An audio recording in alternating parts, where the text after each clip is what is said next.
চৌঠা মে প্রার্থীদের ভাগ্য নির্ধারণের দিন। তার আগে সবুজ ও গেরুয়া আবিরের চাহিদা তুঙ্গে। গ্রাম থেকে শহরে খোলা বাজার থেকে সবুজ ও গেরুয়া আবির কেনার হিড়িক কর্মীদের।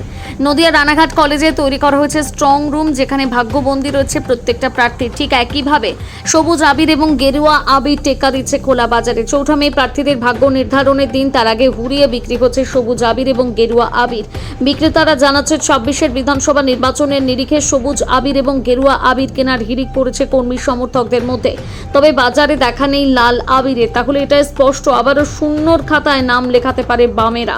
উল্লেখ্য, ২৯শে এপ্রিল রাজ্যের দ্বিতীয় দফা নির্বাচন সম্পন্ন হয়েছে নির্বিঘ্নে। আগামী চৌঠা মে ভোটের ফলাফল। নদিয়ার ১৭টি বিধানসভার মধ্যে কতগুলো আসন ধরে রাখতে পারে কোন দল? বিজেপির কর্মী সমর্থকেরা কিনছে গেরুয়া আবির, তৃণমূল কর্মী সমর্থকেরা কিনছে সবুজ আবির। এখন দেখার চৌঠা মে গোটা রাজ্যের পাশাপাশি নদিয়াতে ঝড় ওঠে কোন আবিরের।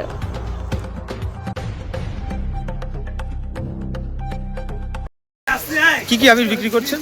আমি গেরুয়া আর সবুজ আবিরটাই বিক্রি করছি। আচ্ছা, চাহিদা কোনটা? চাহিদা গেরুয়াটাই চাহিদা আছে বেশি। কেন সবুজের চাহিদা নেই? সবুজের চাহিদা নেই, লোকে এবার গেরুয়াটাই চাচ্ছে বেশি, কারণ আমরা দুটোই মজুত করেছি সমান সমান।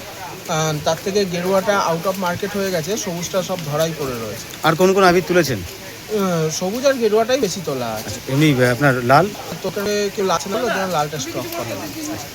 তাহলে কি চৌঠা মে যে ভোটের ফলাফল, সেখানে কি আবির বিক্রিতে অনেকটা আশঙ্কা বুঝিয়ে দিচ্ছে? এবার আশঙ্কা বোঝাচ্ছে তো, অবভিয়াসলি আশঙ্কা বোঝাচ্ছে, কিন্তু আমাদের তো দুটোই রাখতে হবে, যেহেতু আমরা ব্যবসাদার। আমাদের কাছ থেকে তো লোকে তো দু রকমই কিনবে, দুটোই আমাদের মজুদ রাখতে হবে। তার থেকে মনে হচ্ছে যে গেরুয়াটাই এবার বেশি বিক্রি, লোকে মনে গেরুয়াটাই রংটা ধরে নিয়েছে বেশি। এখন থেকে মজুত করেছেন আবির?